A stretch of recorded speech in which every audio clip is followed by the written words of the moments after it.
Looks like we have all the board members we're expecting, correct? All right, well, I believe it's after 1:30, so I'll go ahead and call the meeting of the Board of Public Utilities for the City of Santa Rosa to order. Secretary Atha, will we have a roll call, please? Yes. Chair Galvin? Here. Vice Chair Arnone? Here. Board Member Badenford? Here. Board Member Grable? Board Member Walsh? Here. Board Member Watts? Here. Board Member Wright?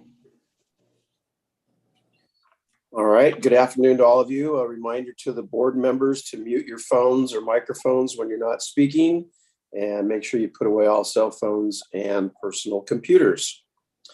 So we'll now move to item number 2, which is statement of abstentions by board members. Do we have any? All right, hearing none, we'll move to item 3.1, which is a study session. Director Burke. Thank you, Chair Galvin and members of the board. Ooh. I'm not sure what we're seeing on the screen. Item 3.1 is fiscal year 2022-23 regional local wastewater and water funds operation, maintenance, and capital expenditure requests. And making the presentation will be Kimberly Zanino, our Deputy Director of Administration. There we go. Okay. Thank you.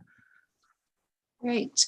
Good afternoon, Chair Galvin and members of the board. This is our study session on fiscal year 2022-23 budget.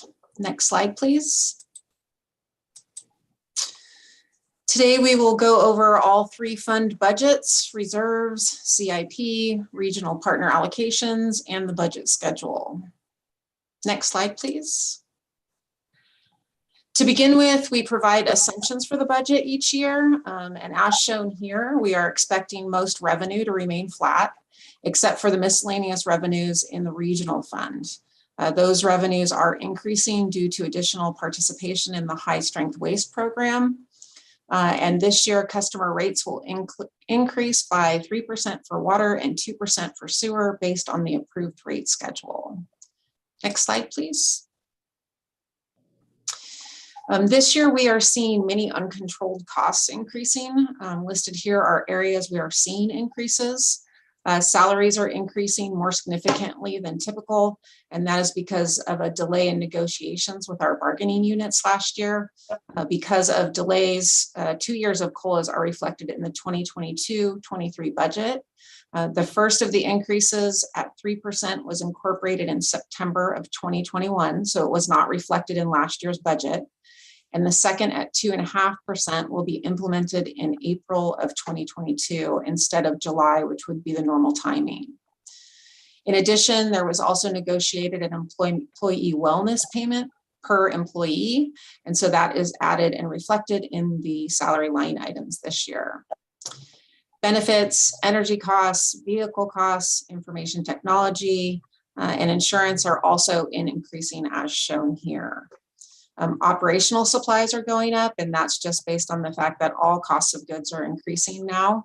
And so we're seeing an increase in that line item, which basically leaves the controllable costs in the lists as professional services and operations and maintenance projects. And the majority of those increased costs are due to regulatory requirements and O&M projects for the regional plant. You've heard many times this year about some emergencies that are happening. I'll talk a little bit more about that later. And then I will also discuss the purchase of water on another slide. Next slide, please. In this budget cycle, we are also requesting but have not received approval for some staffing increases. The first request is for 2 USOs, one in the water fund, one in the sewer fund. For many years now, the water and wastewater systems have been increasing in size and complexity. However, we have not increased staffing, and we have even decreased staffing levels by 2 USOs. When several years ago, in citywide cuts, they were required for all departments. This is making maintenance of the system difficult with the existing staffing levels. We're also asking for a supervising lab analyst. This position is needed now because of state-imposed regulation that requires the certified environmental labs to comply with the NELAC Institute standards. The requirements call for even higher quality assurance data tracking, which this position will assist in achieving. In addition, we are increasing one civil engineering technician. This position is currently at part-time, and we want to increase that to full-time in the current development group or division.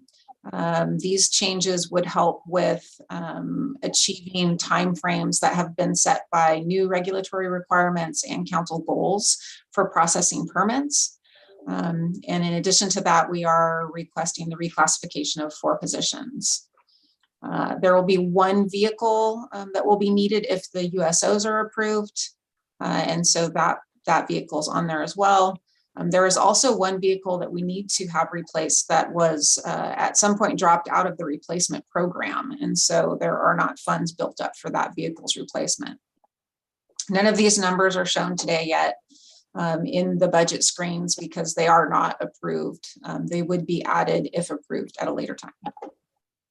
Next slide, please. You can see here the effects of those increases, with the largest being in the subregional fund as a result of those O&M projects that we want to increase and professional services. And then the increases in all of the uncontrolled costs that I was discussing. Next slide, please. I will go through each of the funds individually, but to start, this is a graph of the total Santa Rosa Water O&M proposed budget and expenditures. I wanted to provide a little different view here of the expenditures because in the citywide budgeting system, the costs of water billing and administration, labor and salaries is included in a lump sum number. So I've actually extracted those labor and salary, or the salary and benefit costs out here to show you a truer depiction really of the category of costs for the entire O&M budget. And I wanted to point this out just in case some of you are like me and you actually go through and you add up all the line items and you might see that line items aren't exactly matching. So that's why I wanted to point out that we had extracted those numbers in there. Next slide, please. So I will start with the water fund. Each year we provide you with this look or this chart that shows you the line item expenditures in the water fund. You can see that I have circled in blue all of those costs that I discussed earlier that are uncontrolled. You will see that the largest increases are salaries and benefits for the water fund, and that is just a reflection of that 2-year increase and the wellness payments. Operational supplies also going up just based on the cost of goods. And then insurance, you're seeing a significant increase in percentage. And while the dollar value is not huge, those premiums are going up. And so you're seeing a big increase in the percentage line there. Next slide, please. The purchase of water, I said I would discuss later. So here I am showing you the increase. On March 17th, you saw a presentation on Sonoma Water's proposed budget and wholesale water rate increase and acted on that recommendation to City Council. We're showing you here what that rate is. It is higher this year than it has been in past years, and this is due to the drought and some deferred projects that Sonoma Water is expecting to work on this year. Since Sonoma Water's revenue is fully volumetric with no fixed charges, their revenues are a lot more volatile than others. And in a drought, you can really see the need increase, and that is reflected here in this increase. As you probably are aware, we went over it on the 17th, but there are a lot of processes that this budget has to go through. It has to go to a subcommittee through the technical advisory committee. It goes to the full water advisory committee, the full technical advisory committee, the BPU, the city council.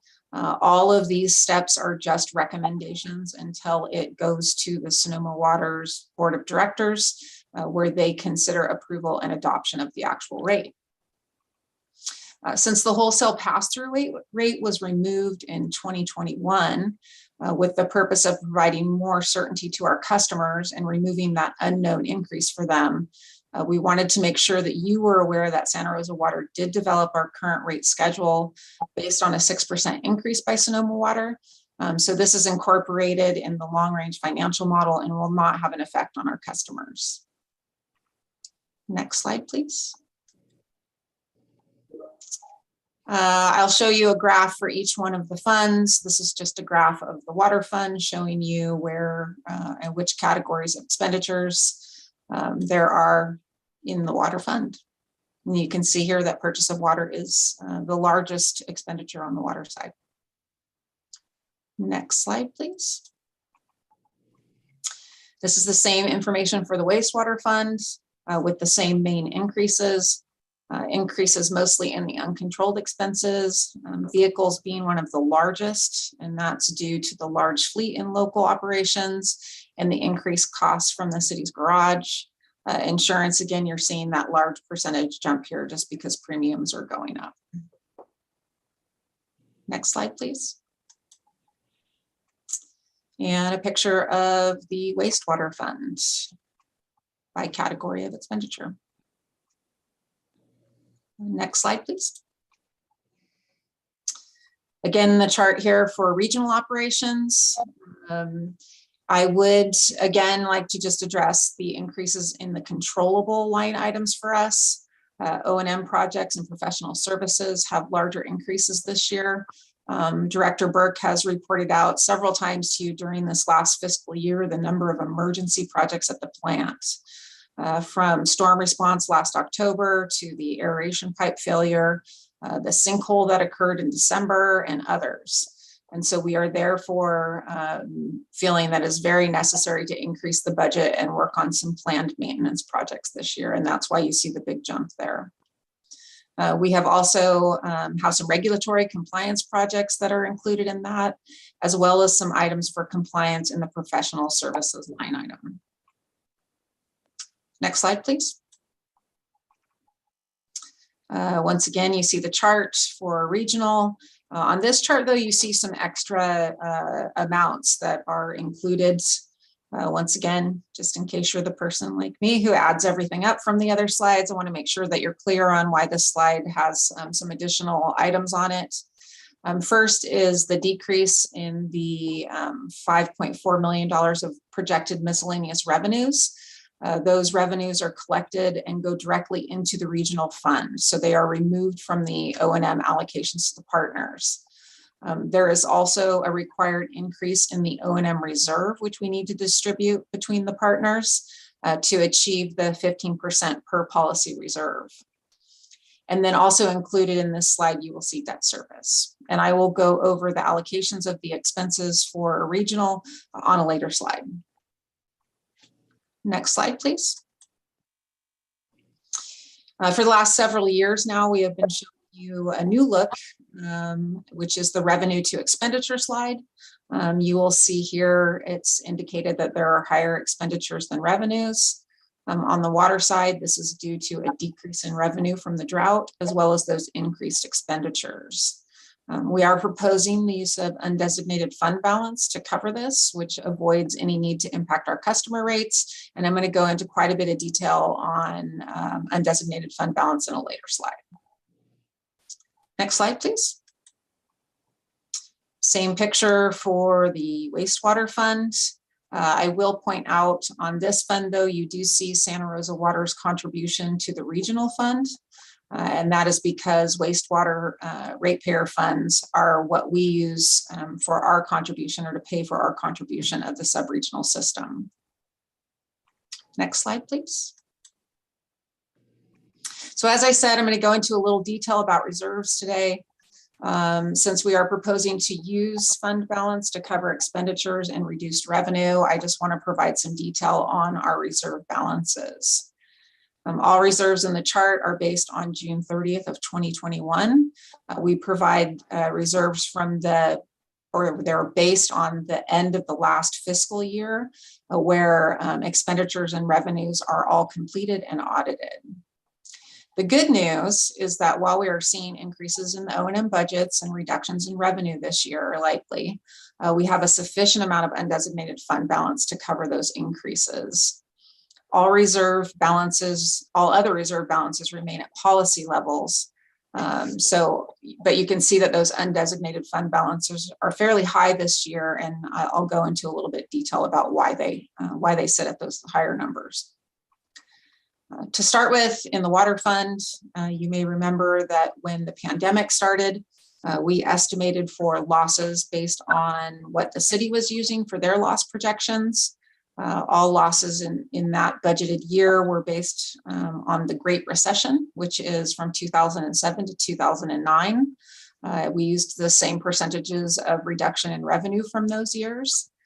And not only did we reduce revenue those years, but we also reduced expenditures. Then following those projections, we did not see the expected decreases in revenues, and revenues were significantly higher than we had projected. So that's part of the reason why the undesignated fund balance in the water fund has increased. But in addition to that, we also had the water contamination project from the Tubbs fire. And in the first year after the fire, we fully funded that project. And now we are seeing reimbursements come back to the fund from FEMA in the last year. Then on the wastewater fund, there are two factors. Some of it is the FEMA reimbursements, but the majority of that increase comes from the fact that we had funds building up in the subregional fund. When there is turnback or unexpected or unexpended fund balance in the subregional fund, on a typical year, we would just transfer that money back to the wastewater fund, since that's where we pay for our portion of the regional system. However, we stopped doing that several years ago because we were building up cash for the UV disinfection project. Then when we went forward with the bond issuance, we had such great rates for the bond that we did not apply any cash to the UV project. And there was a full $12 million of reserves that was moved back to the wastewater fund. And you can see it definitely made a significant increase in that balance. In the subregional fund, I just want to note that those undesignated fund balances are not just Santa Rosa Waters. Those are all 5 partners, and we keep track separately of how much each of the partners' portion of that undesignated fund balance is. So due to all these factors, we're in a good place where we can cover for the decreased revenue and the increased costs with no effect to our ratepayers or our long-range financial outlook. Next slide, please. In addition, I wanted to go over and also another use for undesignated fund balance that has just recently been confirmed, and we have been working with the finance department on. The City Council has had staff working towards solutions to address the city's unfunded pension liability. Staff has worked to find a solution, and at the discretion or at the direction of City Council, we'll be setting up a 115 trust to begin to build funds for the liability, with the goal it reaching 100% of funding status. And beyond that, even reaching a pension stabilization fund. Santa Rosa Water, having a significant number of staff, will be participating in the process, and we will have a separate account dedicated to our funds in order to keep the ratepayer funding separate from the general fund. As you can see here, the ultimate goal is to achieve 100% funding, but the starting target is to fund at least the current highest year payment based on the payment schedule for pensions, which for Santa Rosa Water is $7.5 million. The amount for each fund is listed here separately, and then the general fund will be working towards that same target with the intent to increase funding when possible. You'll see that we will be reaching our current target for water and the water and wastewater funds right away. But due to the complexities of the regional fund with the 5 partners contributing, we'll be developing a strategy for that portion of the funding. The benefit of this approach is to move towards that 100% pension funding so that ratepayers are not burdened by unfunded liability. And using this strategy will allow for greater financial gains to achieve that status sooner. It also means that we have a clear goal towards resolving the issue, which has not been in existence in the past. And then finally, there are some risks. First of which, of course, is market fluctuations, but the city will take a very conservative approach to lessen that risk.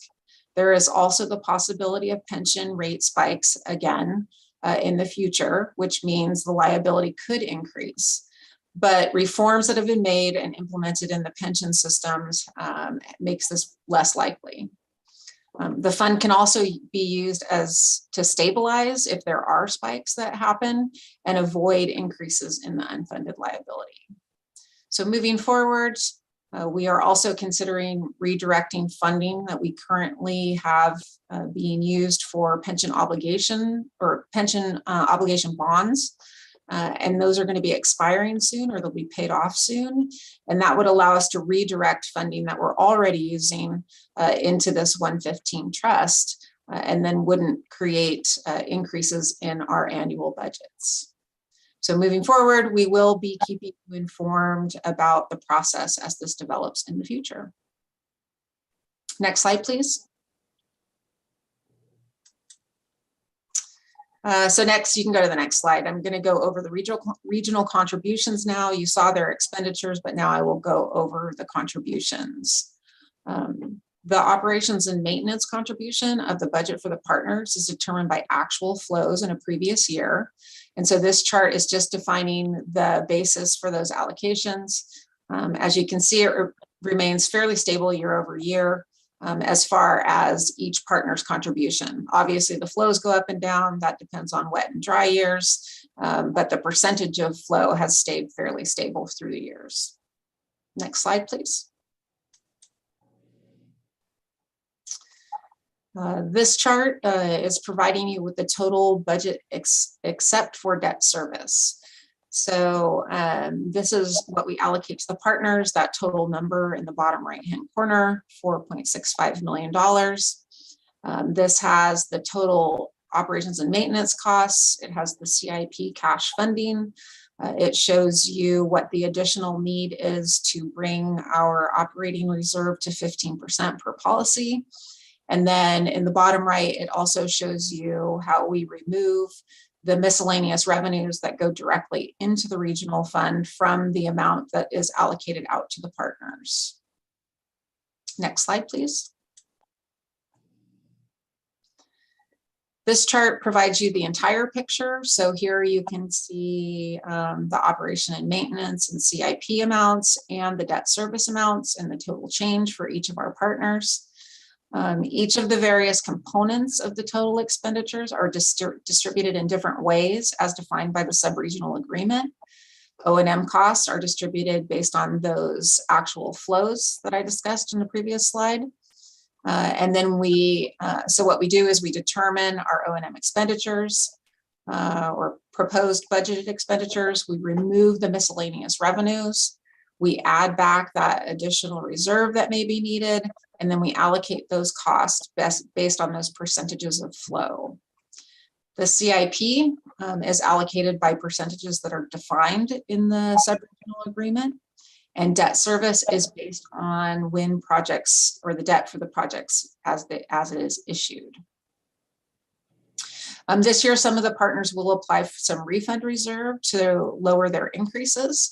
And while this is not a part of really the budget approval because you're recommending City Council to approve what our proposed budget is, the partners can all choose how to use the reserve fund or the refund reserve in order to use it as really a stabilization for their yearly increases.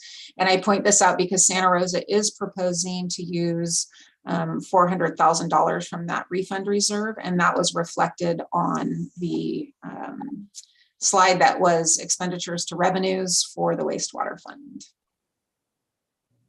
Next slide, please.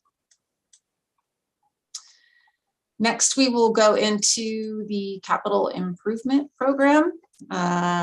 We show you this slide just to give you an idea of the impressive amount of infrastructure that our staff maintains. Next slide. These are the total planned funding amounts in our model for the fiscal year 2022-23 for the CIP program, listed by fund here. The charts that you'll see later will actually, and the 5-year CIP spreadsheets that you've received reflect the actual amounts. They fluctuate a little bit when, depending on the projects that are selected for the current year budget. Next slide, please. We just provide this so that you have kind of the legend so that you can see how to read those documents that you receive. I will point out that the recommendation that goes forward to City Council and what they approve is only for year 1. The out years are for planning purposes. Next slide, please. And then I'll show you a chart for each of the funds here that are just telling you what the expenditure categories are for those proposed CIP funds. This is the water fund. Next slide, please. This is the wastewater fund. And next slide. And finally, the regional fund. I will remind you that each year this funding increases. It sits at $9 million this year, but with agreement with the partners, we increase the cash funding to the CIP regional fund each year by $1 million. And now, as we move through the next slides, I will hand over speaking to Andrew Allen, Supervising Engineer for Asset Management, to highlight some of the projects. But at the end of his portion of the presentation, I will be here to answer any questions you may have related to budget and to go over the budget schedule. And Andrew, I will hand it over to you.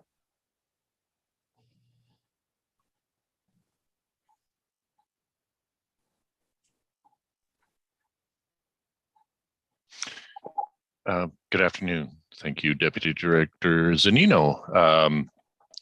Chairman Galvin, members of the board, thank you for the opportunity to discuss our proposed CIP with you for the coming fiscal year. We do have 5 new projects that are in the CIP. There's a little asterisk there because the one that has the asterisk, we actually did a mid-year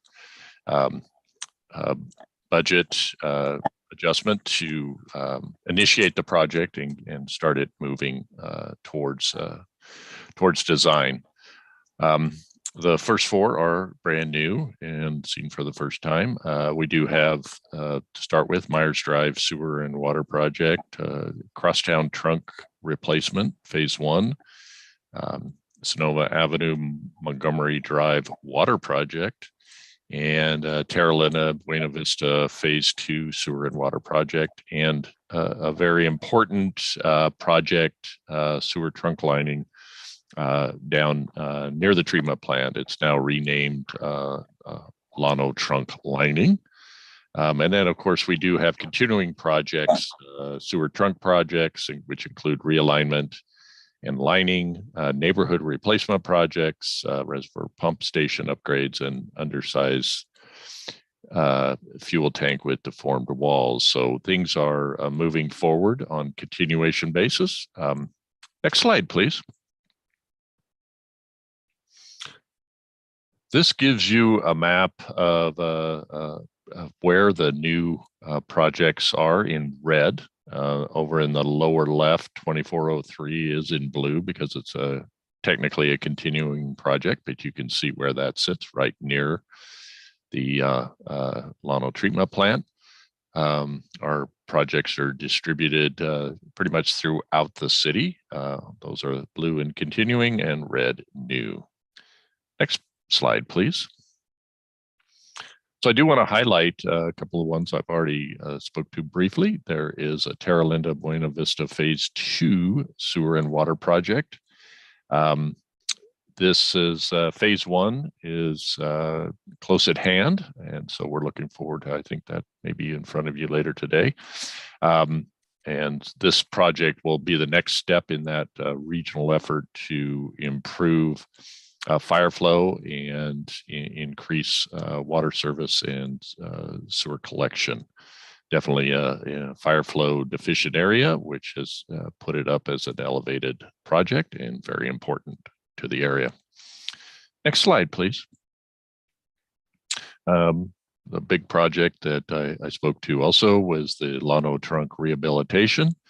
It is phase one. There's more to come.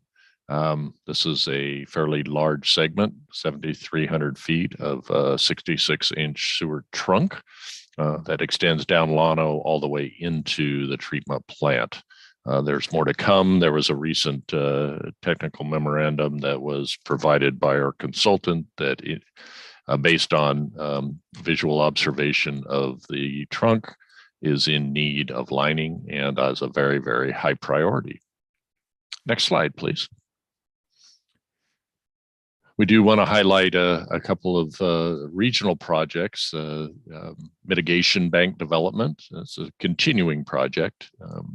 And so that is in the near completion of design, and hopefully we can get that project out to construction and built. And it will be important for us so that we would have control over mitigation credits. They will only be used for city projects. But there are times when we need those with high priority projects or need them very quickly. And we will have them in the bank, so to speak. So the purpose of that project. Next slide, please.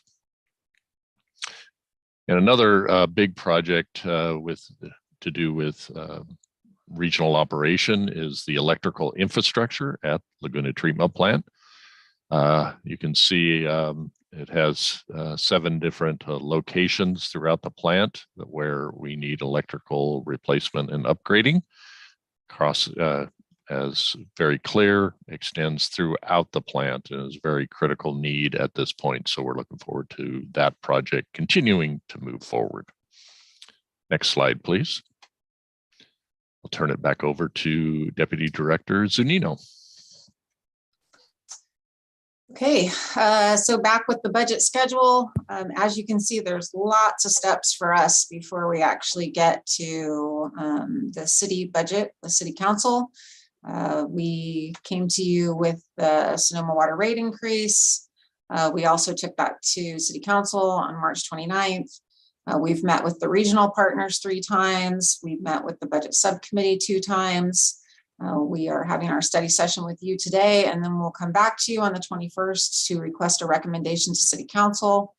And then on the 26th, we will also be going to city council for preliminary approval of the regional budget.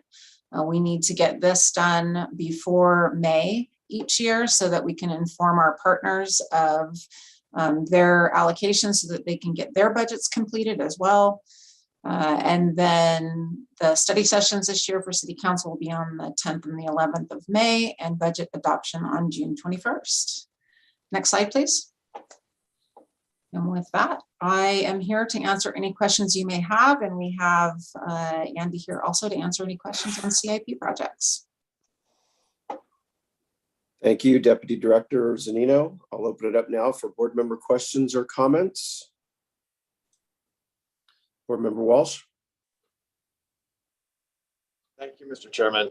I just wanted to comment that the presentation and preparation of this budget, I think, is best in class. I've worked with some cities on utility budgets and rates and communications with the public, and this is one of the most straightforward presentations of complicated and complex information that I've seen. And I want to thank staff for putting it together, and I'm supportive of the requests and the budget. Thank you, Board Member Walsh. Other board member questions or comments? Kind of a similar follow-up. Sure. Deputy Director Zunino mentioned that there was a slide in there that showed revenues next to expenses, and that had been added. I just want to say I really appreciate that addition, because for a long time, it's always bothered me seeing only the expense side and not the revenue side. So having that balance really brings it into focus for me. So thank you, and keep doing it. Agreed. Board Member Badenford, did you have a question or comment?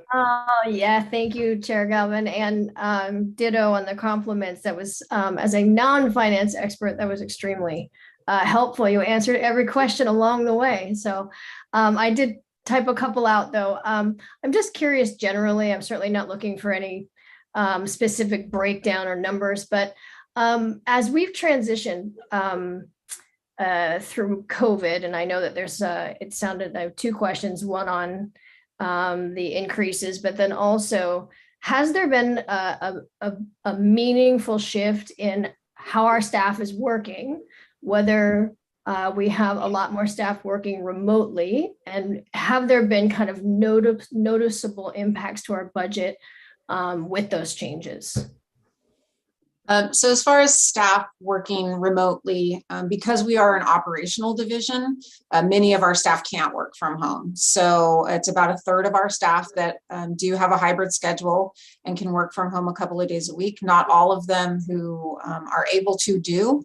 I am one of those. I come into the office every day instead of working from home.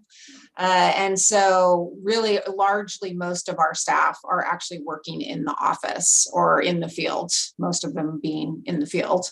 But I will say that the only real financial impact we've seen is we did have to purchase several laptops and cell phones for people who didn't have those so that they could work from home. In the end, though, we are going to actually see that be a positive, I think, for the water department, because we have made the decision that we will not replace desktop PCs anymore. So we'll provide laptops. In the beginning, we'll have to get some docking stations. So that'll be a little bit more expensive as we do the original replacement. But then we're not providing 2 computers for every employee. And so moving forward, that's actually a positive step for us. But that's really the only financial burden that we've seen. We, of course, have seen, accounts that aren't paying their bill, and we've been working on those arrearage accounts. So on the revenue side, we have obviously seen a bit. We have received some funding though, which is great. We've already applied almost $400,000 towards water arrearage charges and have just recently submitted application for another $600,000 towards wastewater arrearage charges. And then are working towards our application to be in another one of the low income programs so that customers can apply for that and have funding sent to us. So we're working on those as well moving forward.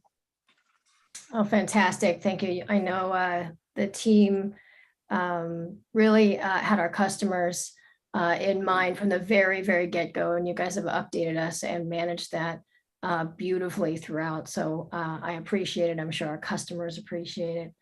And if final question in the beginning on, if you could just help me understand a little bit more, you mentioned that there's a 5.5% salary increase reflected for 2 years. So one, is that a total of an 11% salary increase of staff, all of our staff? Or is there, as negotiations kind of conclude, there will be some kind of change that gets backfilled before this goes to council?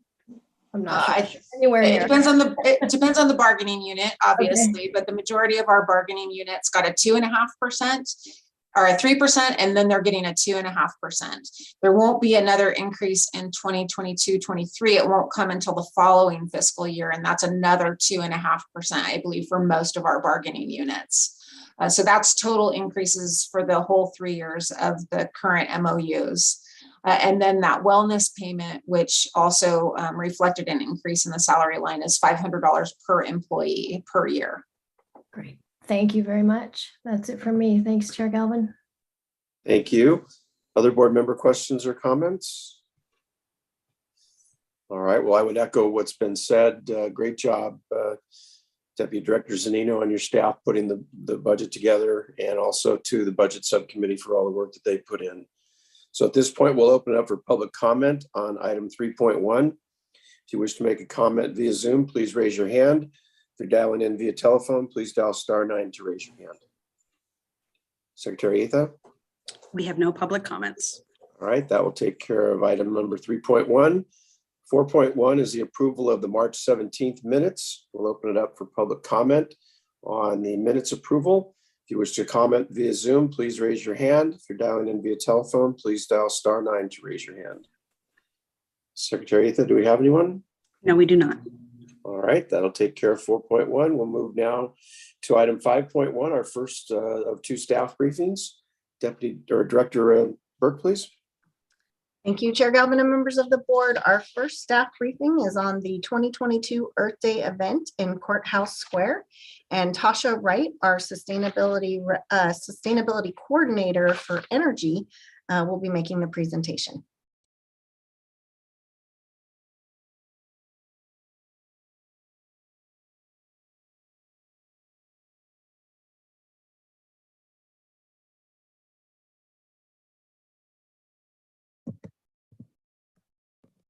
All right, I apologize. I'm still not totally proficient at doing this yet. Okay, so good afternoon, Chairman Galvin and members of the board. My name is Tasha Wright, and I'm the Sustainability Coordinator for Santa Rosa Water's Energy and Sustainability team. I'm excited to be here today to formally invite you to all of Santa Rosa's annual Earth Day event. Slide 2, please. This year, the event will be held on April 23rd from 11 to 2 at Courthouse Square. This event is free, family friendly, and it brings our community together through fun activities, live entertainment, and inspiring exhibits that raise environmental awareness. Next slide, please. This year, we are proud to host various city departments and community agencies, such as City of Santa Rosa's Water, Police, Fire, and Community Engagement. We'll also have community agencies there, such as Sonoma County Transit Authority, Sonoma Water, and the Luther Burbank Gardens. Zune Zune will provide live entertainment, and I'm very excited to let you know that Transit will have a new EV bus on display as well. Next slide, please. So in addition, these great offerings, there will be eco-friendly activities for everyone, information on how to go green, and our always popular kids area brought to you by Recreation. And this will feature many games and arts and crafts. You can pick up your Water Smart toolkit as well that will help you save water during this critical drought. So we hope that you can join us for this fun-filled day and walk, bike, roll to our Earth Day event in Courthouse Square. Again, that's Saturday, April 23rd from 11 to 2. And for more information, you can check out our website that's listed there at srcity.org/Earth Day. So we really are excited about this and being able to resume all of our fun activities after COVID. So hopefully it'll be a beautiful day, and we really look forward to this event. Thank you very much. Thank you for the presentation. I wish I could be there. I'll be on an airplane to Washington, D.C., but I would certainly encourage the rest of the board to make an effort to go to the event. It's always a fun time. So hopefully you'll be able to make it. Any board member questions or comments regarding the presentation? All right, we will open it up for public comments on item 5.1. If you wish to make a comment via Zoom, please raise your hand. If you're dialing in via telephone, please dial *9 to raise your hand. Secretary Etha? We have no public comments. Thank you. We'll move to item 5.2. Director Burke? Thank you, Chair Galvin and members of the board. Item 5.2 is our water and recycled water supply update. And making the presentation will be Peter Martin, our Deputy Director of Water Resources, and Emma Walton, our Deputy Director of Water Reuse Operations. Yeah, thanks for the introduction, Director Burke, and good afternoon, Chair Galvin and members of the board. Happy to be before you with another water supply update. If we could go to slide 2, please. We'll start with the statistics for Lake Mendocino storage. As you can see from the supply curve chart there, storage continues to tick up a bit. Current storage is at 44,000 or so acre feet.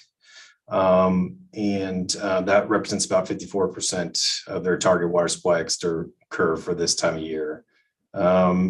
Notably, that's about 7,000 acre feet greater than last year in Lake Mendocino, which represents about 6% of the total water supply availability in Lake Mendocino.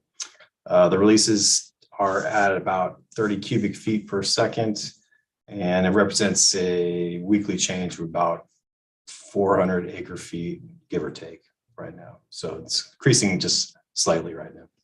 Next slide. In terms of Lake Sonoma storage, storage is at 144,500 acre feet, which represents about 59% of the water supply capacity. It is, of course, dropping quite a bit right now, or excuse me, not quite a bit, it's just continually dropping, but it represents, in terms of storage, where we were last year, about 8,000 acre feet less than last year. So starting off the year a little lower than we were last year, but continue to see some declines, kind of consistent with what we saw last year as well. Reservoir outflow is at about 82 cubic feet per second. And I do want to note that some water did tell us that there was some concerns about the numbers at the fish hatcheries. So they've been doing some pulse flows at the beginning of this month as well. So trying to entice those fish upstream to get into that hatchery. Next slide. So in terms of what's changed, I want to remind you that the existing order that Sonoma Water filed last year expires 180 days from December 10th of last year. So June 7th.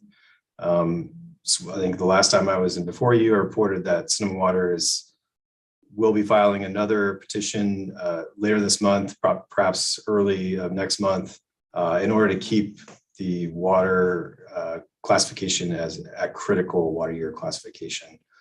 Under this order, as of April 1st, water storage in Lake Mendocino is below 54,000 acre feet, and that means that we remain in a critical water year classification. What has changed on April 1st is that minimum street flows for Dry Creek to the confluence of the Russian River are reduced from 75 cubic feet per second to 25 cubic feet per second.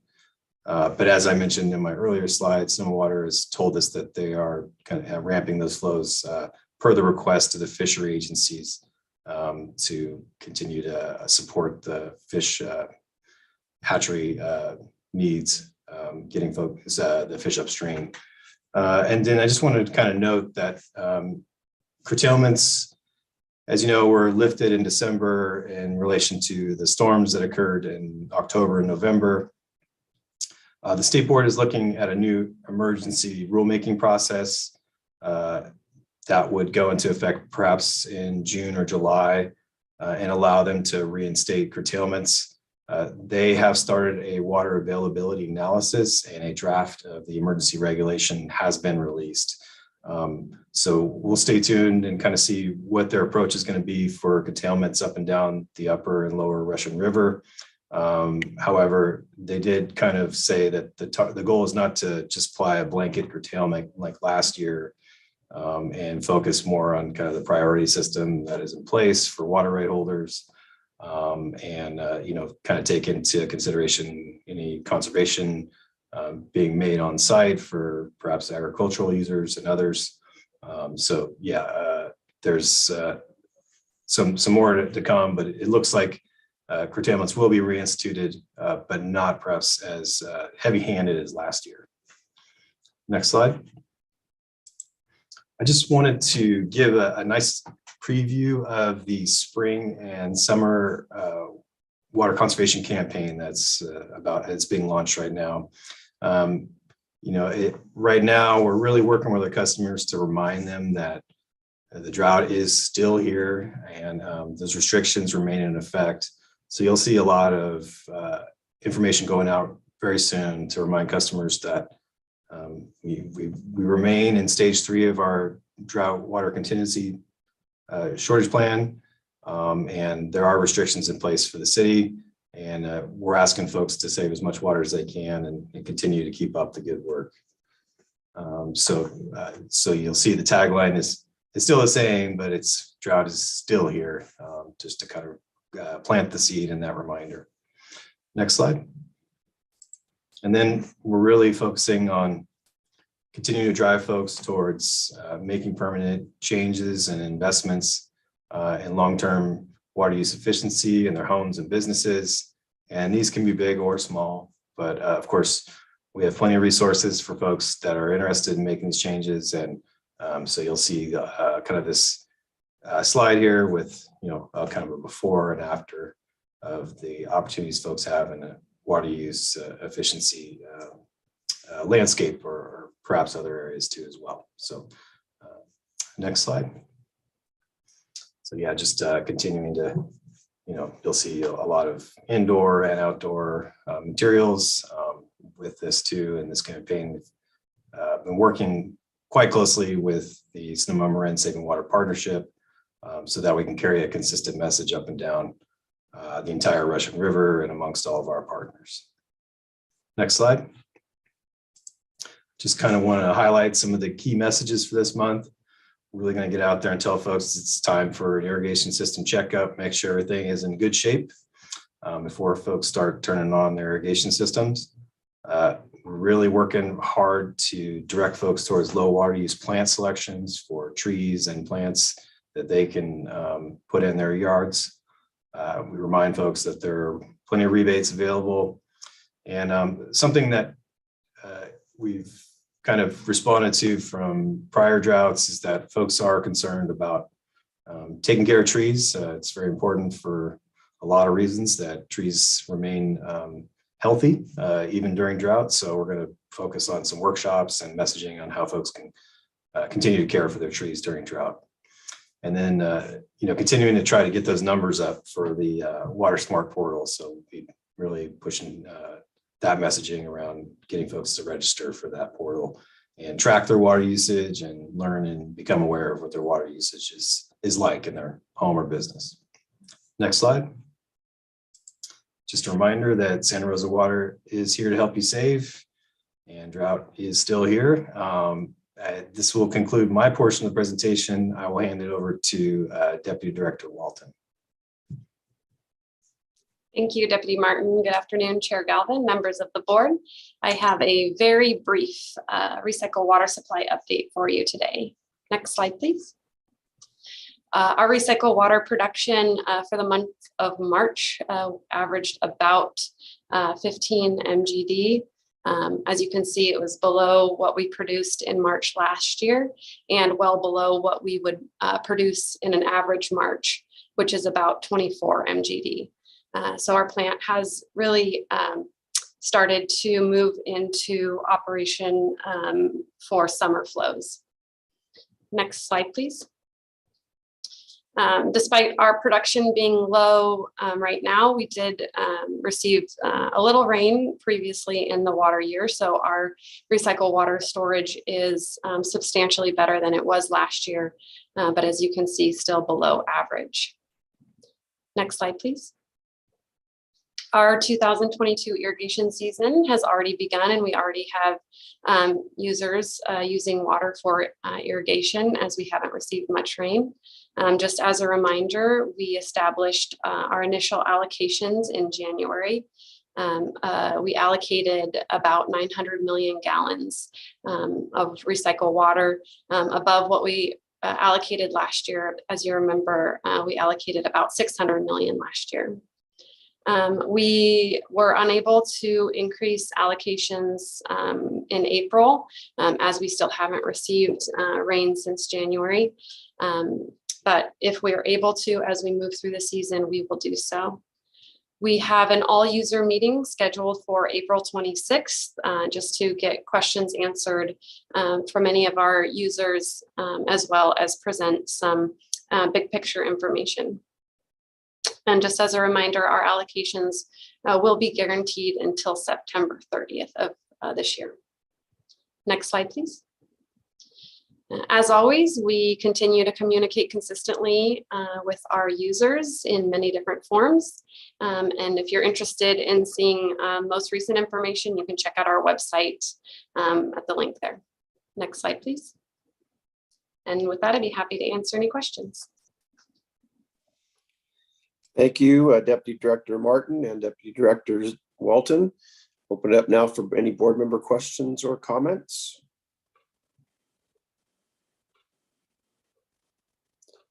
Seeing none, we'll open it up now for public comments on item 5.2. If you wish to make a comment via Zoom, please raise your hand. If you're dialing in via telephone, please dial *9 to raise your hand. Secretary Etha. We have no public comments. All right, that will conclude the staff briefings.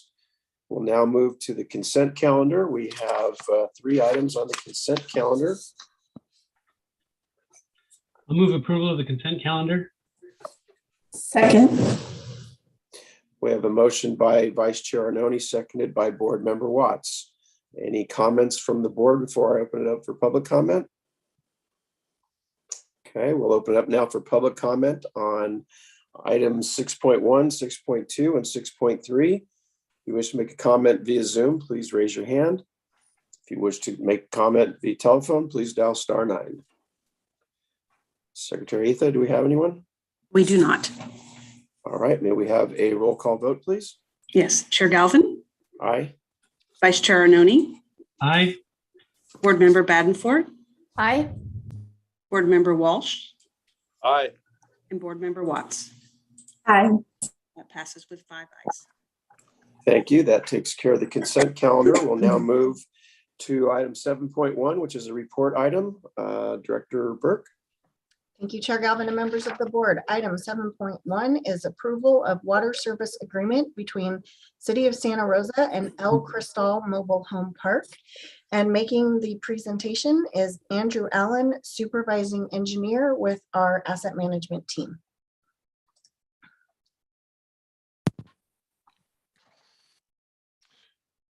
Chairman Galvin, members of the board, thank you for being here today and letting me present for the water service agreement between the City of Santa Rosa and El Cristal Mobile Home Park. Next slide, please. What we'll do, just giving you an overview, I'll give you a little background on why we're here, what it's about, the location of El Cristal Mobile Home Park, and a little more details on the mobile home park itself, the request for assistance that we received from the state. I will give you a brief BPU and City Council review. Item has been, you've seen an item here at BPU before on El Cristal. Go through our analysis and let you know that what the response was from our BPU contract review subcommittee and the presentation with recommendation. Next slide, please. I won't read this word for word, of course, but the state at times comes to us as the city to consolidate small water systems that are having water challenges. And there's Senate bills put forward here and grants are available. And this connection of El Cristal to the city water is being funded by grants. Next slide, please. El Cristal is part of a 9 water system consolidation to the city of Santa Rosa. All 9 are on there, and I've highlighted El Cristal location. 7 of these are mobile home parks. 2 are multifamily residential properties, duplexes, triplexes, etc. Most of these are on and around Santa Rosa Avenue. Next slide, please. So all these projects, the state has come to us and wants to consolidate their water systems with us, which We don't get their water, they get our water. And then their water system goes away. And one of these projects is El Cristal Mobile Home Park. El Cristal, along with arsenic in the wells, as all these projects seem to have, also recently started spiking E. coli contamination in the well. And they've tried to clean the well and that didn't work. And those residents have been relying on bottled water. Right now, there are 57 coaches within El Cristal Mobile Home Park and 130 residents. So in order to connect them to city water, there has to, because they're outside the city limits, they need a utility certificate. And the park has applied for that and was granted the utility certificate by city planning. Next slide, please. So the State Division of Drinking Water approached us for additional assistance on this particular park. And in order to facilitate this, the Water Department has agreed to allow a temporary emergency connection. And this connection will be made by El Cristal. They are funding it in the short term and will be reimbursed by the state emergency funds. And this water service agreement is required by the state for El Cristal to be reimbursed. So that's really the primary reason and the need for the water service agreement. If they just came to us and wanted to hook up, we would allow them and we would hook them up, assuming they followed all their proper procedures. Next slide, please. So yes, you have seen this before back in September of 2020. Part of this process to be able to connect them and minimize the cost in this phase of construction was to defer our demand fees for this particular for the mobile home park.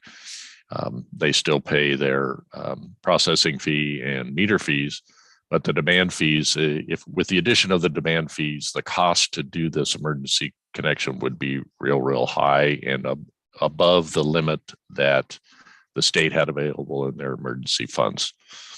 So that's the reason we deferred we had the fee deferral agreement that you reviewed and recommended approval for. And then it moved up to City Council, and City Council reviewed and approved that agreement. That was one of the first steps in order to make this emergency connection happen. Next slide, please. So the state consolidation project, the 9 water system consolidation project, will continue and will be moved forward in the next few years. But of course, due to the emergency need for the water here at El Cristal, they've actually started construction and they've potholed at the connection and they're ready to move forward at their own expenses. And again, this water service agreement is required for this by the state for El Cristal to be reimbursed for those fees and construction costs. Next slide, please. Continuing the analysis, the terms of the agreement are really pretty simple. The city and El Cristal will work together to complete this temporary connection in this calendar year. Hopefully June-ish, but it has started off a little slow. And then El Cristal is responsible for paying all the cost to connect to city water, including construction costs, meter and processing fees, and encroachment permit fees. And they needed an encroachment permit from the city of Santa Rosa because they're connecting to our water system, and the county of Sonoma because they are within the county of Sonoma right away. And both of those encroachment permits are in place. The city will provide water to El Cristal, and El Cristal public water system will cease to exist. And El Cristal will start paying their monthly water bills. So we have new customer on board. And at this point, there's no cost to the city for this with this agreement. Next slide, please. We did meet last week with the BPU Contract Review Subcommittee, made the presentation there, and it was reviewed by them, and they unanimously recommended that the BPU approve the water service agreement. Next slide, please. And we come to our recommendation, recommended by the Water Department and the BPU Contract Review Subcommittee, that the Board of Public Utilities by resolution authorize the Director of the Water Department to enter into the water service agreement with El Cristal Mobile Home Park.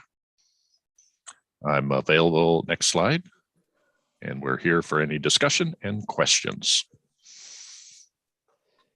Thank you, Mr. Allen. As was mentioned, it did come before the Contract Review Subcommittee last week, and we did unanimously approve this. It's an emergency situation, and we're fully supportive of what staff is recommending.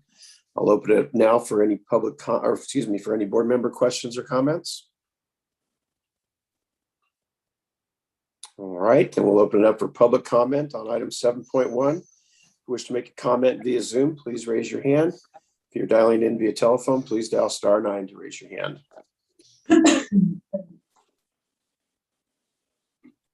We have no public comments. And I should have asked for a motion first, my mistake. So if we could have a motion to adopt the resolution that was presented. Mr. Chairman, I would like to make a motion. I move that the Water Department, Board of Public Utilities authorize the Director of the Department to enter into a water service agreement with El Cristal Mobile Home Park, LLC. I'll second. Okay, we have a motion by Board Member Walsh and seconded by Vice Chair Arnone. Secretary Atha, do we have anyone wishing to make a public comment? We do not. All right, may we have a roll call vote, please? Chair Galvin, Aye. Vice Chair Arnone, Aye. Board Member Badenford, Aye. Board Member Walsh, Aye. and Board Member Watts. Aye. That passes with 5 ayes. Thank you. Thanks again, Mr. Allen. We'll now move to item 7.2, which is another report item. Director Burke. Thank you, Chair Galvin and members of the board. Item 7.2 is our final report and findings for the Spanish language water use efficiency program enhancements project. And introducing this item and starting the presentation will be Claire Nordley, our Sustainability Coordinator, Water Use Efficiency, as well as Amy Weinfurter, and I apologize if I messed up your name, who's the Director of Strategic Projects for the Water Now Alliance. Good afternoon, Chair Galvin and members of the board. I'm Claire Nordley, the Water Use Efficiency Coordinator here at Santa Rosa Water. And as Director Burke said, I am here with Amy Weinfurter, who is the Director of Strategic Projects from Water Now Alliance. So Amy and I are here today to discuss the final report from Water Now on our Spanish language water use efficiency program enhancement. So before I describe more about this project, I just want to touch quickly on the language that is used in this report and presentation. Next slide, please. So this report uses the term Latinx and when discussing Latin American or Hispanic identifying community members to be inclusive of all genders, with the understanding that this label may not best fit all community members in this group. An exception to this use of this term is when describing census data, which are the terms Latin American or Hispanic by race or by origin. And when we're discussing census data, we use the original census terms. So next slide, please. Great. I'm going to turn this over to Amy to talk a little bit about Water Now. Thank you, Claire. And as Claire mentioned, Water Now is a nonprofit network of local water leaders supporting sustainable, affordable, and climate resilient solutions in their communities. Membership is free, and we have over 700 members nationwide, including utility staff and leadership, as well as publicly elected officials. And our organization has 3 key areas of work.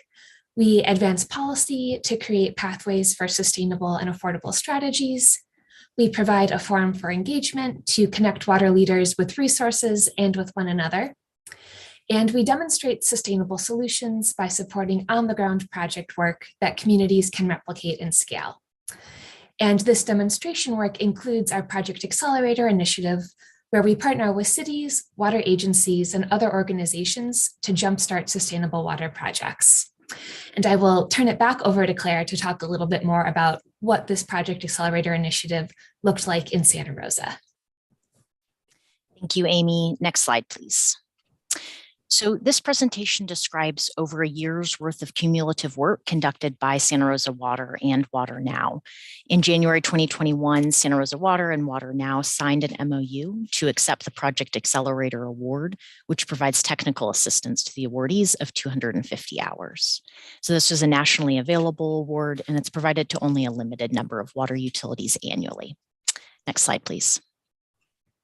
So Santa Rosa Water applied for this Project Accelerator Award to research water use efficiency program saturation and frequency levels across Latinx and Spanish-speaking communities here in Santa Rosa. The work also identified best practices to enhance our relationships with our Spanish language community through our water use efficiency work. So now I'm going to turn it back over to Amy to describe some of the work that she's conducted over the last year. Thank you, Claire.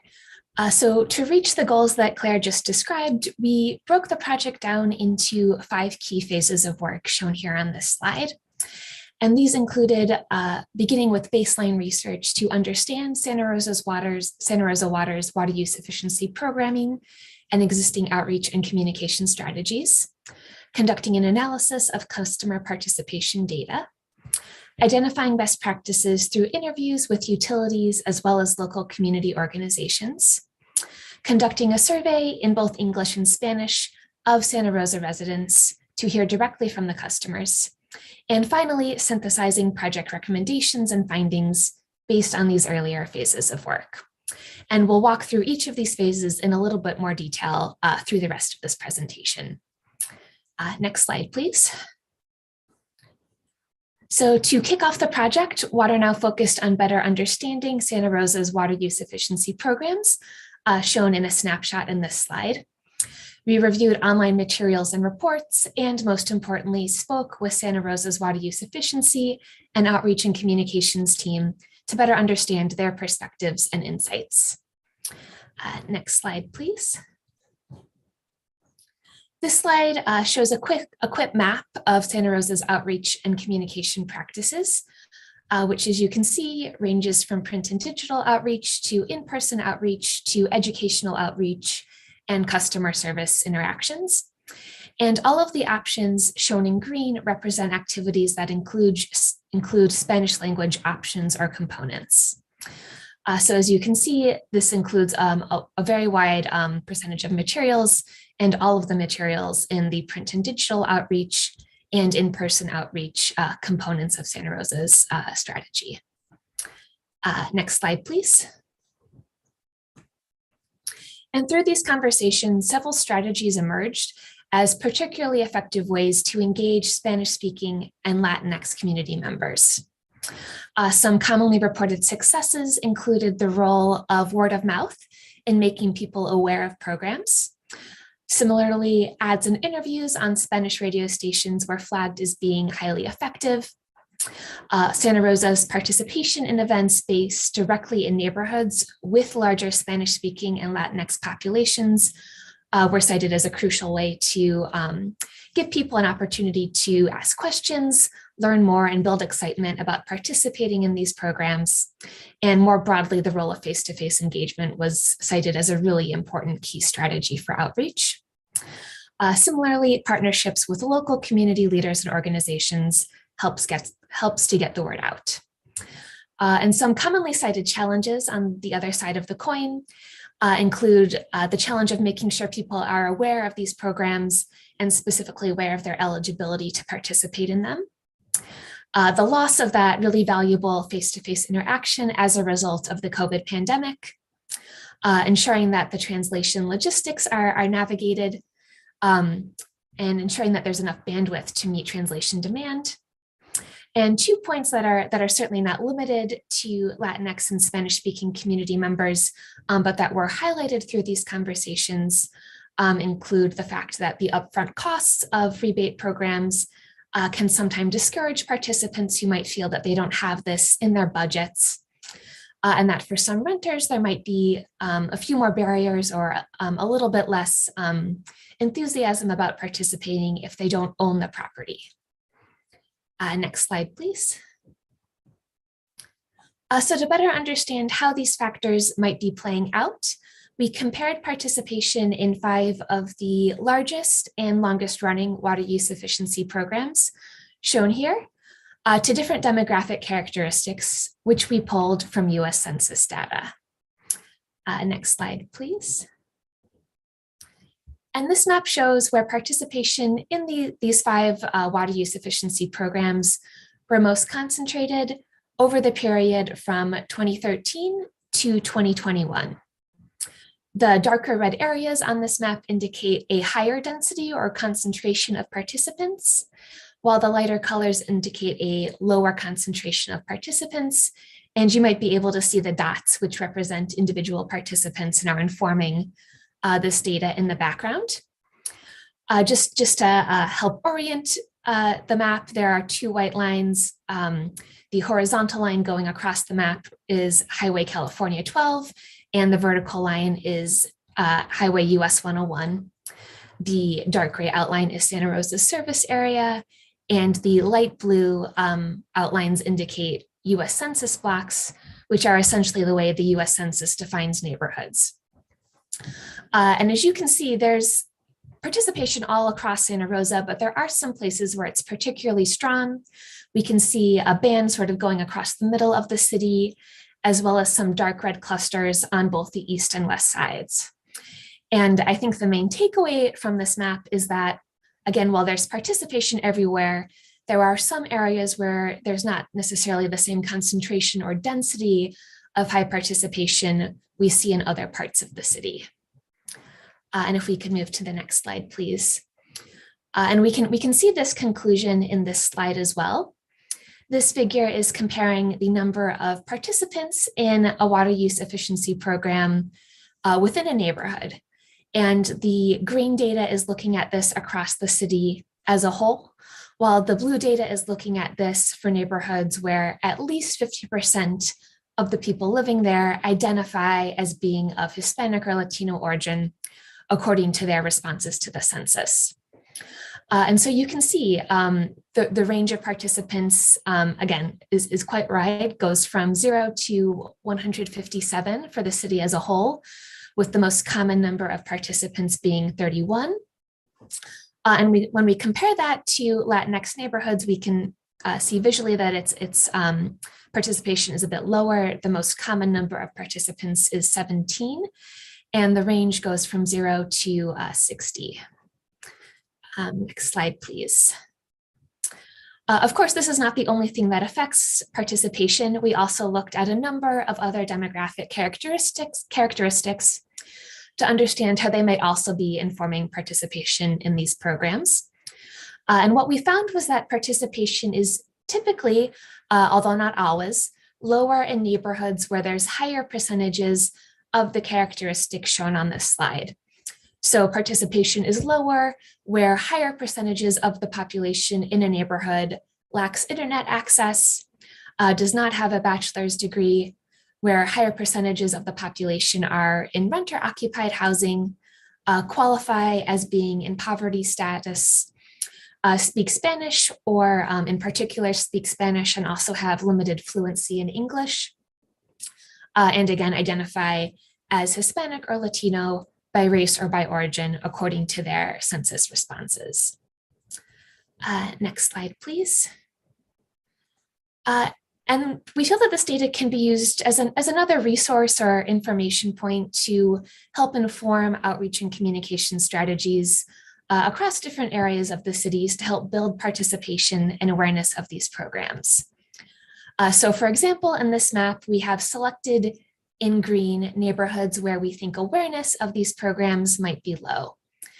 And all of these green neighborhoods share 3 characteristics. They have some of the largest percentages of people without internet access across the city. They also have high percentages of Spanish-speaking community members, and they have some of the lowest rates of participation in water use efficiency programs from that 2013 to 2021 time period. And you can see visually looking at this, again, those dots are individual participants, and there's far fewer of them in most of these green neighborhoods. And so this is just one example out of many possibilities for how this data could be used. And the goal isn't necessarily to be prescriptive, but again, for this to be a resource and data point in tailoring communication to different neighborhoods across the city. So you might, for instance, look at this and infer that in these particular locations, face-to-face engagement might be most effective, and translation support might be especially crucial for any interactions that are located there. Next slide, please. And we did some calculations to estimate the impact that might be achieved if participation in these Latinx neighborhoods increased to be closer to the levels of participation that are seen at the citywide average. And we found that this would have resulted in over 90 additional participants in these programs each year, and an additional almost 11 acre feet of water savings each year. Again, from that 2013 to 2021 time period included in this analysis. So some fairly substantial increases in both participation and water savings that could be resulting from increasing saturation in these heavily Latinx and Spanish-speaking communities. And with that, I will pass it back over to Claire to talk a little bit more about the following phases of work and recommendations, which look into how to achieve just that. Thank you, Amy. Next slide, please. So after the extensive analysis that WaterNow completed, we then went to the community to try to understand how others are reaching out to the Latinx and Spanish-speaking communities in their areas. So WaterNow did some desk research and found 9 national programs that have shown strong community outreach to Latinx residents. And from there, we conducted interviews with those organizations that are most strongly correlated with the work that we're doing here at Santa Rosa Water. Which turned out to be City of Sacramento and Los Angeles Department of Water and Power. Next slide, please. So we spoke with the water conservation manager of the City of Sacramento, who partnered with a marketing firm to launch an outreach campaign in both English and Spanish. So the picture on this screen is an example of their campaign called Break Up With Your Lawn. Some of the key takeaways from that conversation include Sacramento really recommended that we invest in a long-term campaign. So for example, they actually budget their marketing campaign into outreach for Spanish audiences and for English audiences. They stress that a long-term budget is important to be able to maintain a presence in the community. Santa Rosa Water does have a dedicated outreach budget, and although we don't section the budget into language spoken, we do provide all of our outreach materials in both English and in Spanish. Sacramento also really emphasized to make sure that we're tracking the progress of our campaigns, including impressions and clicks in both English and in Spanish.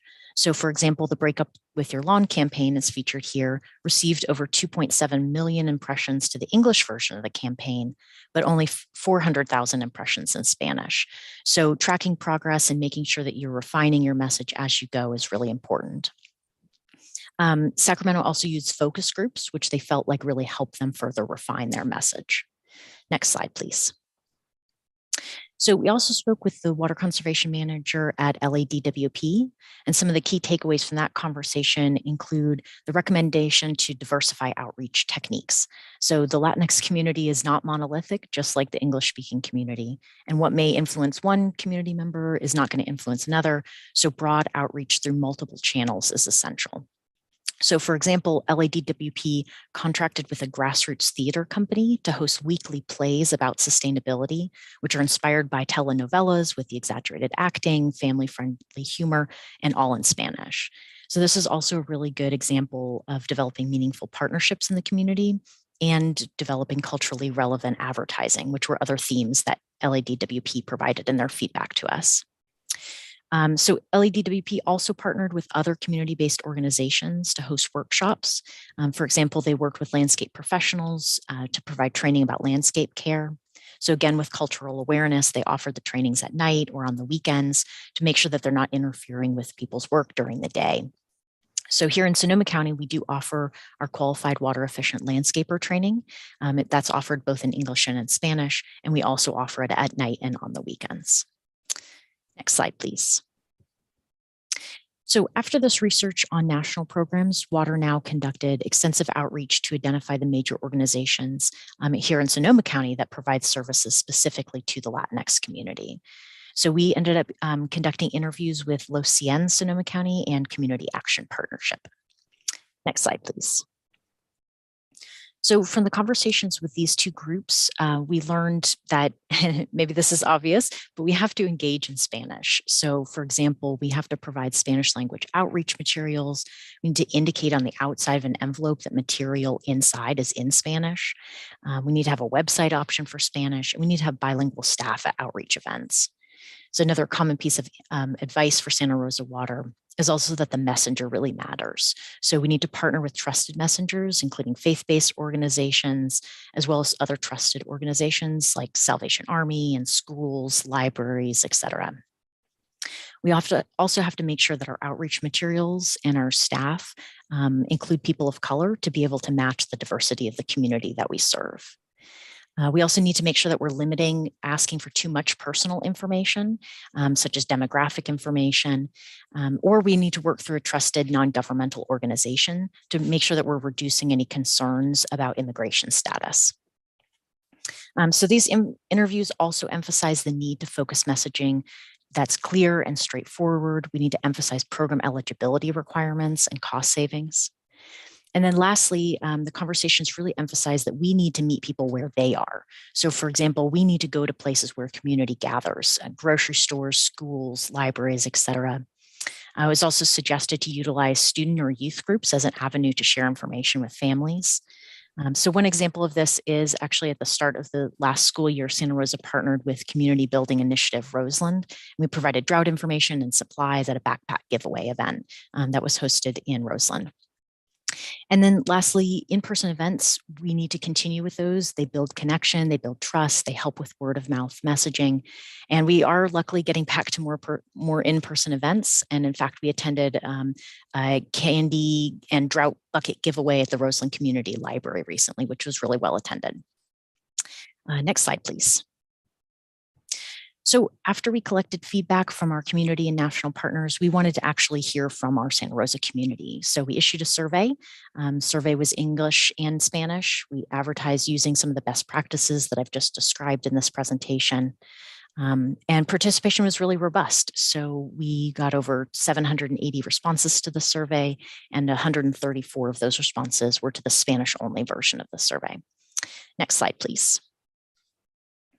So what we learned from this survey is that there is actually really good general awareness of water use efficiency programs. In fact, 90% of respondents indicated that they were aware, at least, of one program.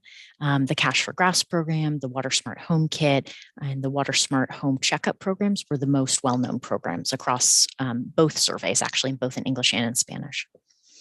And then actually 60% of respondents actually indicated that they had already participated in one of our programs. We also learned about the outreach preference of those people taking the Spanish language survey. So the Santa Rosa Water website is a crucial and common source of information. Additionally, participants preferred to receive information through calls or visits to our office, newspaper articles, social media, and direct mail, but not necessarily mail that was through their water bill. So some communication mediums like email updates and monthly newsletters, and especially water bill inserts, are important for all participants, but seem to be less common paths for learning about water use efficiency programs for Spanish-speaking residents. Next slide, please. So through this survey, we also asked about Spanish-speaking community members' potential sources of motivations, as well as barriers to participating in our water use efficiency programs.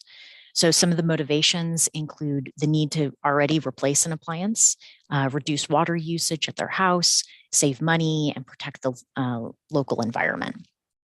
Some of the barriers to participation, and this was actually indicated in both the English and in the Spanish version of the survey, was lack of knowledge and expertise. So customers are indicating they don't know how to start, they don't know who to hire, they don't know where to go first. Another barrier to Latinx community participation in our water use efficiency programs is the upfront expense of the project and the need for physical labor to implement the project. Many were also sure that they didn't meet the program qualifications or didn't know what the program qualifications were. And then some also indicated that they prefer their current appliance or their existing landscape over a low water use landscape, for example. Next slide, please. So the next few slides have some quotes from both the English version and the Spanish version of the survey, and I think provide us some really key insights into customers' obstacles for participating in water use efficiency programs. So this person said, I'd like to participate in the larger home efficiency programs, gray water, et cetera, but I don't know how to start or who to hire.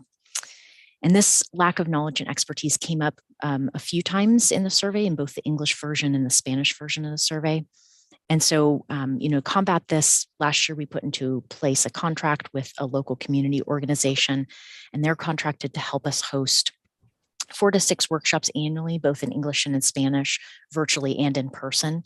And so we're doing those continuously. We also record all of those workshops if they're offered virtually, and we post them on our website so that anyone can review them at a later point. We also revised our water use efficiency web pages to make them easier to navigate and more intuitive for residential customers.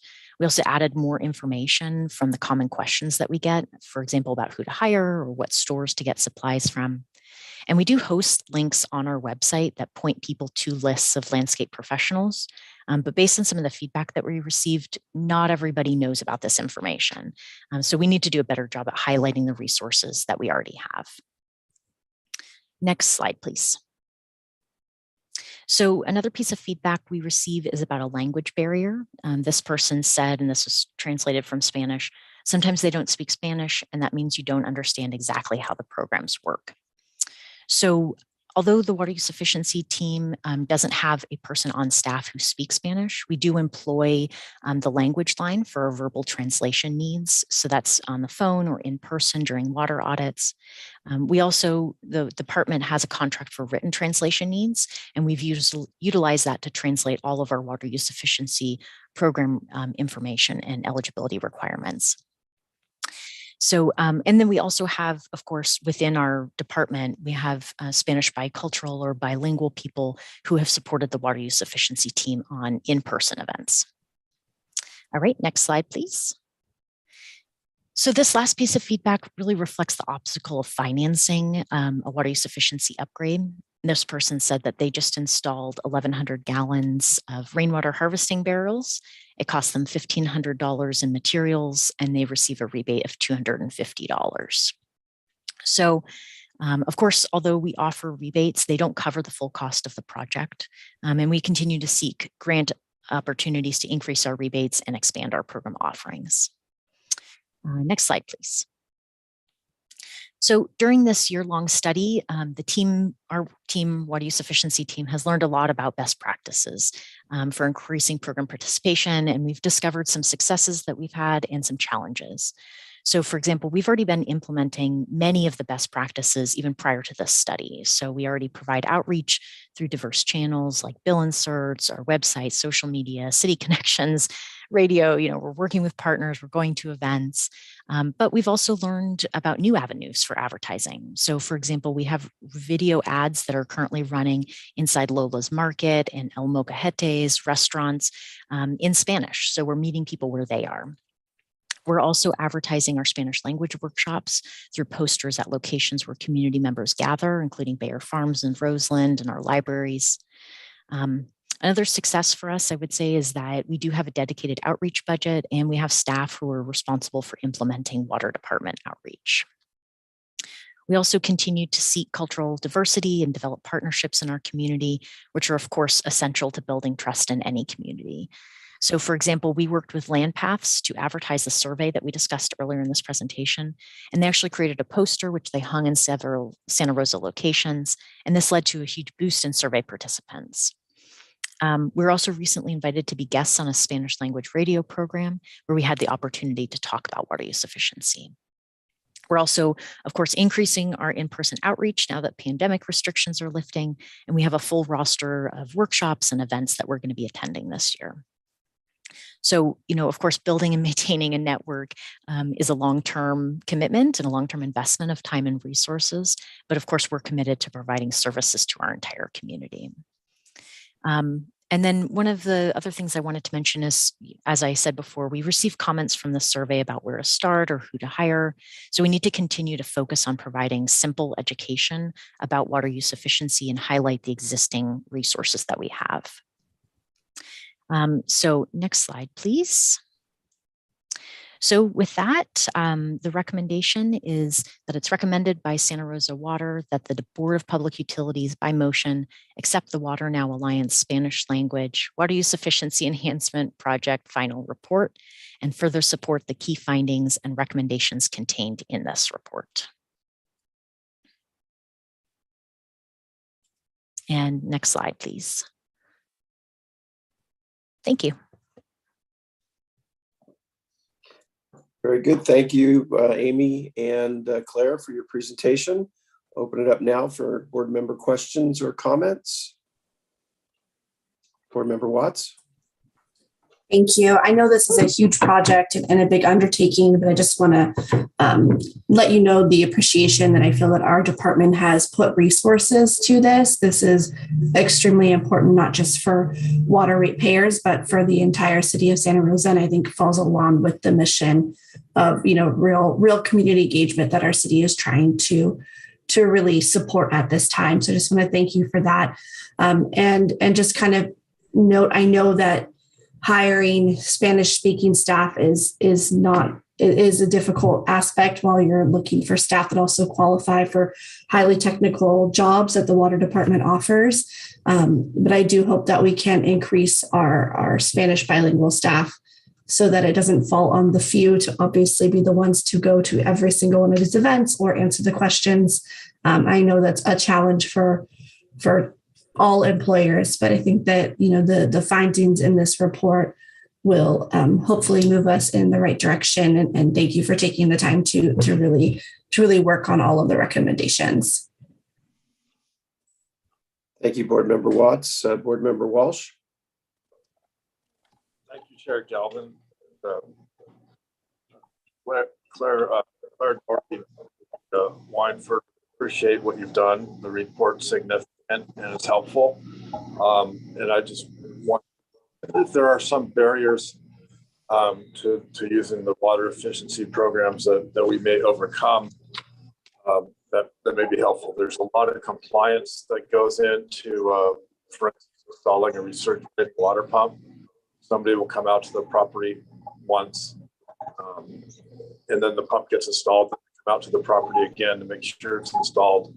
And then there's an agreement between the person that gets the rebate agreeing that the pump will be in use continually, and then if it's not in use, they have to give back the rebate. What if we weighed the sort of the government intrusion overhead or costs versus the compliance that we get from that? With maybe a suggestion, if a plumber certifies that yes, they made the water efficiency by me coming out and putting in the water pump, and then just the plumber doesn't charge for the water pump, just the hours. Answer efficiency, tenant agrees, plumber goes out and just bills the city. So that way we don't have somebody that's culturally may not have as much faith in the government because they've been underrepresented. Instead of working with the government, say 3 times on the property, signing a form that says they're going to comply or give money back, then getting a small amount of money, instead just deal directly with the person that will do the work. Just a suggestion. I thank you very much. Thank you, Board Member Walsh. I think that's a great idea. I think I understood all of that. There was a little bit of a connection issue, but I think I understood your idea of sort of a direct install for a recirculating hot water pump, and I appreciate that. Thank you. And if I could just add, I think we can definitely do some more research and look into that. One thing I will know, just because I've been in this industry a very long time, is that we did see a lot of people try to that were dishonest when we had toilet programs, and where developers would literally take a toilet from one house to another house to another house to another house. And so I think we also do want to just make sure we are being stewards of our ratepayer dollars. So I think it's a great suggestion, and we'll look into how we best can balance that to be as less intrusive as we can, but also just ensuring that we are getting the rebates and the incentives installed as they are appropriately should be installed. That's great. I appreciate that because I've been a renter for quite a while and lived in neighborhood various economics, and it would just be unlikely if I was going to for me to say water efficiency. But I appreciate the migrating toilet issue. Maybe if they were to take a picture with the GPS camera in the metadata or something like that, we could overcome it. I just wanted to weigh the cost to the person of, the government coming, the government 3 times versus the benefit of the water efficiency. I do have to add to one of the benefits of not being able to go out to customers' home in person during COVID forced us to really reevaluate some of our pre-inspection and post-inspection requirements. And so we do currently offer virtual pre and post inspections depending on the rebate. If we feel like we can communicate easily with the customer, the complicated requirements of some of our programs virtually, we do allow people to set those up. And that's been a really I would say big success for us because customers are able to better accommodate that schedule, based on their work schedule or something like that. And we can do more appointments in a day because we don't have that travel time in between appointments. So that's been one success for us. Great. Other board member questions or comments? Well, thank you for your presentation. We'll now open it up. Oh, wait a minute. We need a motion.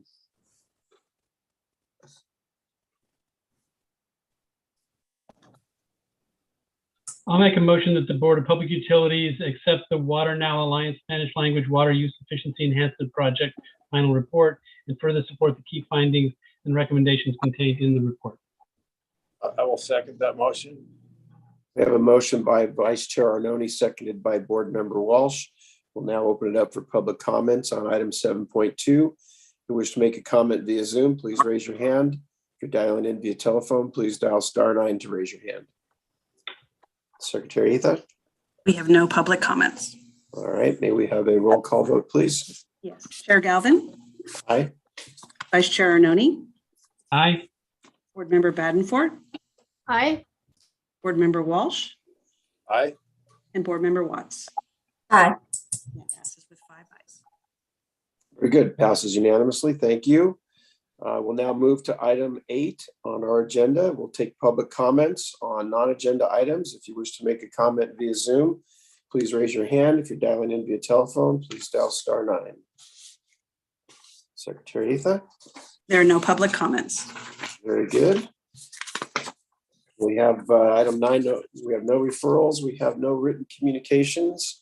I believe we have 2 subcommittee reports.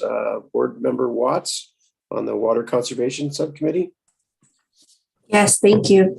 So the Water Subcommittee, we met on March 30th and staff presented for 4 Water Use Efficiency Award nominees, and they were unanimously approved by the subcommittee.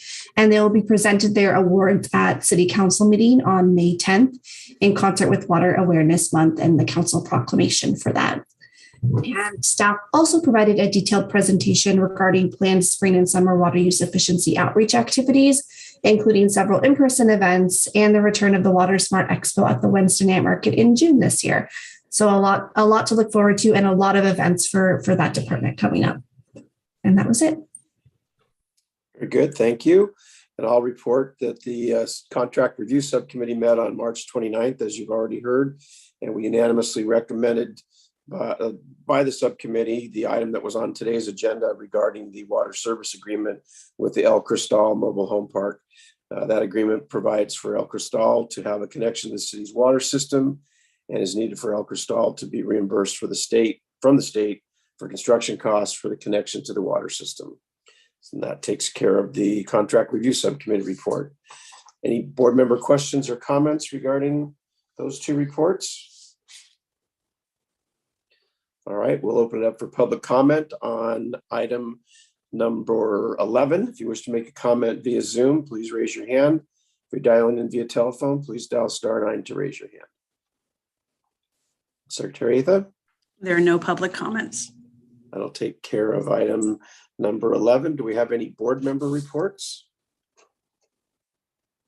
Seeing none, we'll move to item 13, which is the director's report. Thank you, Chair Galvin and members of the board. I have a couple updates for the board, and then I just want to recognize a couple staff, long-term employees who will be retiring.